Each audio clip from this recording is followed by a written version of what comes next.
Hello, here we are at topic 4 already. The title is Smart Rules and Reward Goals.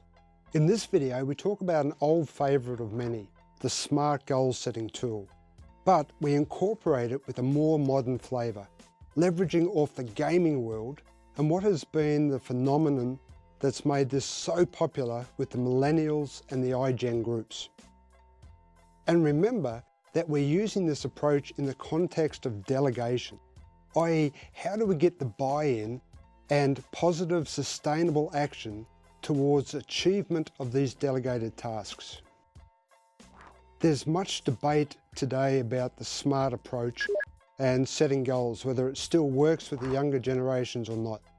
So during this video, we'll explore that concept a little deeper and identify a way in which we can utilize the SMART structure while modernizing the method. Let's start with a review of our target. The aim here is to delegate our priority 3 and 2 tasks to a motivated, capable and engaged team in a way their effort is sustainable. Every leader's dream, right?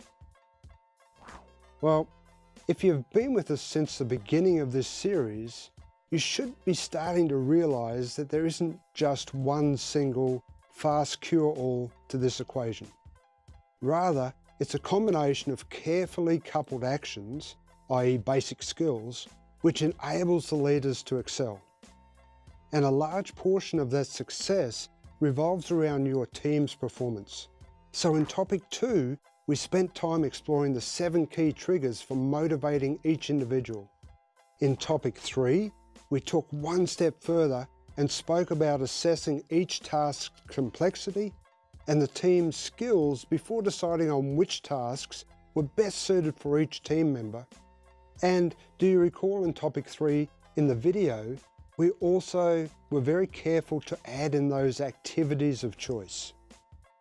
Now we wish to take this journey one step further by establishing some requirements for each and every delegated task. Typically, this is where you introduce our SMART acronym. So let's move into this traditional tool and then take a closer look at the pros and cons. SMART is made up of 5 words: specific, measurable, attainable, relevant, and time-bound. Although peak performance versions talk about the need to stretch the individuals, and therefore they use the word ambitious instead of attainable. In itself, SMART forms a great guide to work through with employees as you assign their tasks. Note, however, that we need clear determinability, meaning we must be able to identify if the objective is achieved or not achieved.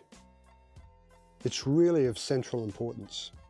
There must be a criterion that allows everyone involved to clearly and unmistakably make that determination. Remember, throughout this process, the secret lies in communicating concisely with your expectations, but also allowing for the team member to speak up and express their thoughts. Based on the employee's personal behaviour motivators and their skills, you would also include during the discussion the level of support and review that should take place throughout the activity. At this moment, the leader should take the time to make clear certain additional rules to those just mentioned. For instance, if the achievement of the objective is endangered, the employee must provide feedback to the leader in a very timely manner. The agreed objectives must be documented, and the leader helps the employee to help themselves. If you remember our earlier discussion, you'll recall that we said all 4 of today's working generations appreciate communications, as well as clarity and feedback. So there's no real surprises so far. In fact, if this part is done correctly, it should have a positive and an exciting experience for everyone involved. However, the outcome is still somewhat predictable. Now we want you to cast your mind back to topic 3, where we introduced delegation, and in particular, something a little extra: the weekly meeting to discuss your project and your progress. This is an important step, as recent studies have been able to identify that the psychological effect of making progress is critical to the sustained motivation of our employees. It encourages even higher levels of effort and opens the window to innovation. When coupled with team or peer collaboration, you have the chance of unlocking epic and creative performance improvement. So, a simple yet effective trigger is to ensure we are showcasing the various projects and discussing each person's progress while obtaining support and feedback from the team. So why do we bring this up now? Simply because you have the opportunity right here and now, at this stage of setting the goals, setting the rules, and setting the periods for feedback, to tap into this powerful realization, your ability to design the work to be inherently motivating. You have the foundations laid, and they're solid based on everything we've covered to date. Now it's time to look at your progress and development of the SMART goals and rules and ask yourself if they've created that environment to enable and sustain great work. Have we bridged the gap between the old ways and future needs? The gap which academics refer to as constructive discontent. Have we enabled the employee to do the work and therefore achieve the all-important progress? Have we designed the work to be inherently motivating? To explore this, we need to examine closely the way that game designers are thinking. How have they attracted an estimated 2.35 billion online video gamers worldwide, collaborating by choice with each other? It's worth noting here that more than half of these are based in Asia Pacific. In business, we know that today the rules of engagement and buy-in of our employees have changed, and therefore we'll explore what makes this gaming revolution so attractive to the millennials and iGen workforce. How can we learn from and tap into this phenomenon to make our workplace activities equally enticing across all 4 generations? Essentially, game designers work on 3 elements. They're goal-driven, challenge intense, and provide immediate feedback that offers a rich experience. It sounds somewhat familiar, right? So are we that far from a solution ourselves? The great realization is that we've already acted on topics 1, 2, and 3, and we're extremely well positioned for the next quantum leap. The gamers' rewards are inherent for their success, based on their own skill and performance. The potential carrot and stick is there, but it's in the background. It's much more intrinsic, driven by the personal desire to do well and receive instant gratification and feedback based on their ability and performance. Have you picked up on the one missing element in most businesses today? It's the removal of latency. Gamers receive instant feedback on their performance. By contrast, many employees have no idea how their performance is seen until that annual performance review. If the light bulb just came on, great.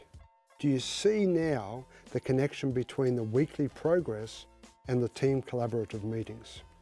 So let's summarize what we've introduced in this topic 4 video. It's important that you've already actioned the learnings from topics 1, 2, and 3. These form the basis for building a strong and successful team and turning your leadership from good to great. We now add to that repertoire with the establishment of the task framework, plus expectations and ground rules, using the traditional tool called SMART, and ensuring that the targets are a stretch and challenging. This is an opportunity for you to sit with each of your team and discuss the project in detail, identifying support and resource requirements. But then the extra element. We introduce as part of this planning the agreement to participate in weekly meetings to establish a clear sense of progress. This is done in collaboration with the team at each project and as it's reviewed.